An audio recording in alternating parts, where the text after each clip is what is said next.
All right, everybody, welcome back to another edition of How to Build a Craftsman Kit. So our next step is going to be to paint the walls and trim. We're not going to paint the windows on this video, but we will paint them on another one. So sit back, relax, and enjoy the show. All right, everybody, so let's go over what we're going to need for this step.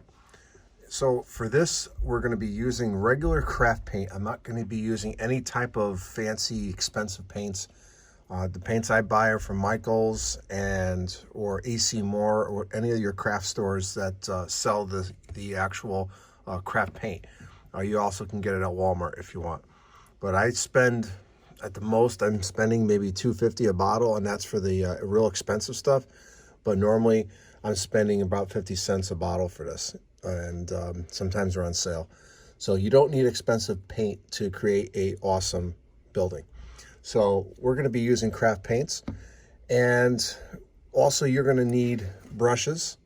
Now the brushes I use are basically, they're not expensive brushes at all. I use the cheap ones from Michael's, and you can buy them, I think like 15 a pack, and they'll come all different sizes and shapes. You can get regular brushes, you can get ones with fan brushes, and they cost about $10 a pack, but then if you go online, you can get a coupon, and you can save like 20% off that. So it's also a good thing. And then finally, we're gonna need paper towels, and then you're also gonna need some sort of paint palette, whether it's a piece of cardboard or an actual palette. All right, so let's go over a couple techniques that we can use, and then we're gonna start our painting. So basically for this model, we're gonna use, I'm gonna paint the paint on with a brush. And I'm not gonna use any type of special technique. I'm just gonna use a brushing technique.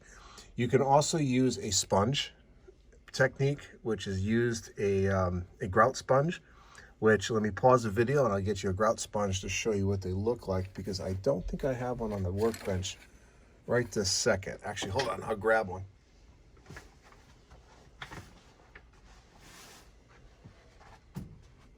Actually, I gotta pause the video. Give me 1 second. Okay, so I grabbed a structure that I did a while ago, and I used a sponge painting technique on it. Now, the sponge that we're using is a grout sponge. You can get these at Home Depot, and you cut it up into these little pieces like this big, and you basically just do a stippling action or a stippling effect on it, and that creates this type of appearance. So if you're looking for a really rundown, dilapidated building, you might want to consider the sponge technique. Otherwise, I'm just going to use a regular brushing technique. So let's get our supplies set up, and then we'll get started. All right, so we're going to start with the small piece here, the end wall. And what I like to do, and this is something that another modeler taught me, was I'm going to start with a gray first. All right, and I'm using Bridgeport gray. All right, and I thinned it out just a little bit.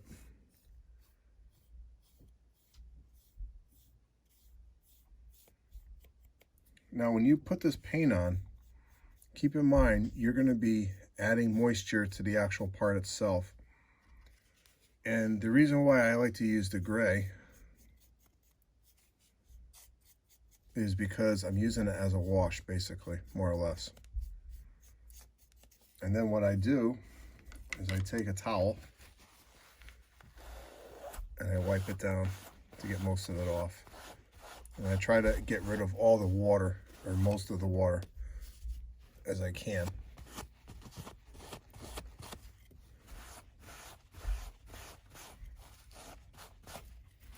I'll let that set up for a little bit, and then I'll just flip it over and put a weight on it. All right, so there's one wall done, and we'll do a larger wall next.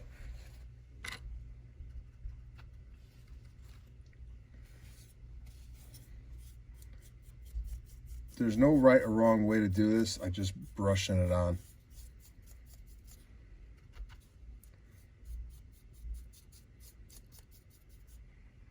And I'm using, this is like a 1/2 inch flat brush that I'm using. So it's good to get the variety pack. Recently, I just purchased a set of brushes from AK, and I'm going to start trying out the more expensive brushes. Now, for 10 years, I've been building Craftsman kits, and I've been using the cheaper brushes all along. So you don't need to get expensive brushes to create a great effect. That's the great thing about this. You can just use whatever you have. And again, I'm not looking to cover this piece with the gray. I'm just adding another layer of weathering. It actually works out very well.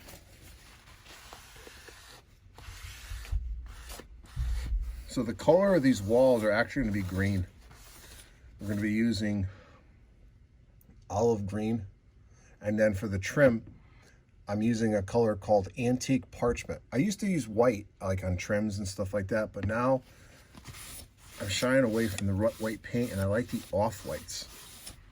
And I have to say that there's some really great colors out there that you can get. If you have a Hobby Lobby near you, Hobby Lobby also carries craft paints too, and they're pretty reasonably priced.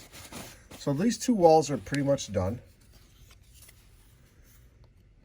All right, and then we have to go back over with the actual green, but it's looking pretty good. All right, so we'll be back, and then we'll go on to the next step. Now, before we actually leave, one of the things that we have to do also with the gray is our trim pieces. Again, like, we're not going to do the windows on this step, but don't forget about your trim pieces. All right, we'll be back. All right, everybody, so the first coat is on. We're going to let that dry. And it's very important that if you're doing multiple coats, you want to make sure that it dries completely. So I'm going to actually let this dry, walk away, and I'm going to come back, and then we'll do the green. All right, so we'll be right back, and we'll see you in a little bit. All right, so if you ever wondered what my collection of paints looks like, this is what it looks like. Over the years, I've been purchasing the craft paints as I need them, but as you can tell, I've got quite a collection of colors that I use. All right, so it's always good to have a selection on hand, and I got them organized pretty much by color and blues and greens and stuff.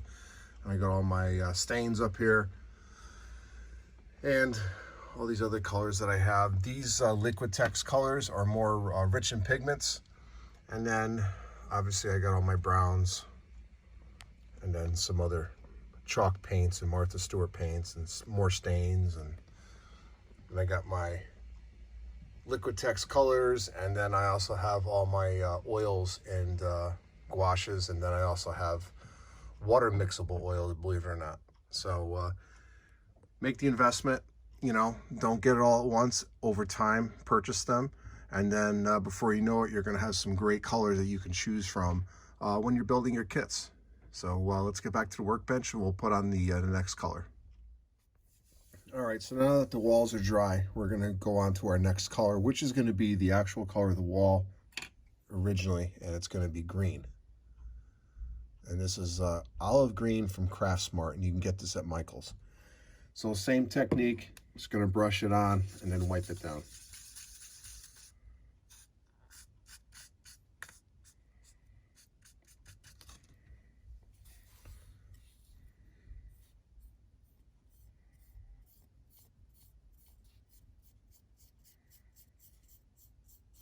The reason why I'm making this green is that the New Haven Railroad had a green wheel shop in New Haven, Connecticut. So this is where I got the idea from. Obviously, this is going to be a yard office.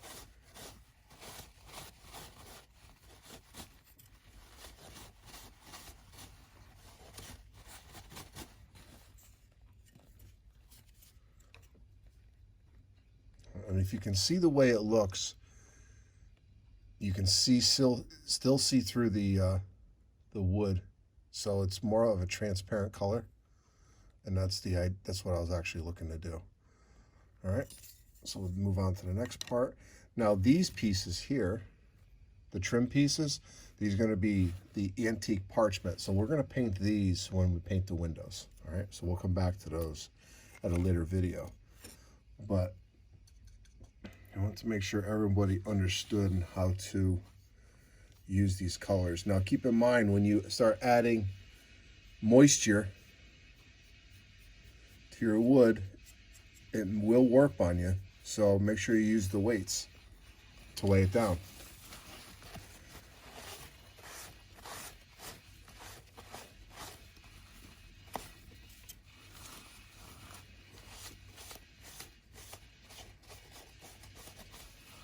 Okay. And that's it. And you can see the difference between the two pieces. So this is the look I'm going for. All right, so we'll be back. And if you look at both pieces, they're actually the same now. So same technique, really easy to do. All right, so we'll be back in a little bit. Okay, one thing I do want to talk about is color selection and how I pick colors anyway. But basically what I do is I look at the prototypes that are out there to determine what color a building should be. I use a lot of the history books on my particular railroad, which is the New Haven, and I look to see the colors that the New Haven used, and also any non-New Haven buildings I also look at too, just to see. Because what you don't want is you don't want colors that stand out and that are loud. You want to have colors that really work. They basically complement each other, and you want to make sure they flow. And what I mean by flowing, you want to make sure that it's a nice, happy medium, I guess. It's kind of hard to explain, but you want to make sure, again, you don't have all these bright colors all over the place, because it doesn't look realistic. It looks more like a toy. And basically what we're trying to do here is trick our eye into believing that it's real. And that's why we like to do realistic effects on wood, make it look rotted like I did in the other video. And then we want to make sure that we're doing some type of realism when it comes to our painting as well. All my buildings, the way I model, all have some level of weathering, whether it's, you know, weathering like this, or if it's weathering like this. Okay, you want to make sure you have some type of weathering on there, if you want. It just adds more realism to the model that you're building. Okay, so we're going to let these dry, and I'll do a wrap-up. We'll be right back. All right, everybody, so the walls are done. I have the weights on them now, and I'm gonna let them sit overnight, and then we'll go on to the next step. Now, the 4 walls are painted, as well as the top sections I'm gonna put on, and I'll show you that when we do the actual assembly video. But we're gonna save the trim pieces for this color, which is gonna be antique parchment. We'll paint these again when we do the windows. All right, so I hope you enjoyed this installment of how to build Craftsman kits, and this installment was called Painting Your Walls in Trim. So I hope you enjoyed it. If you haven't already, please subscribe. Please give me a thumbs up if you liked the video. And those who haven't subscribed yet, please consider subscribing. You have some great videos to see here on how to build Craftsman kits. So I just want to thank everybody for watching. This is Ron at New Haven Rails. Have a great night and have a great week. Thanks.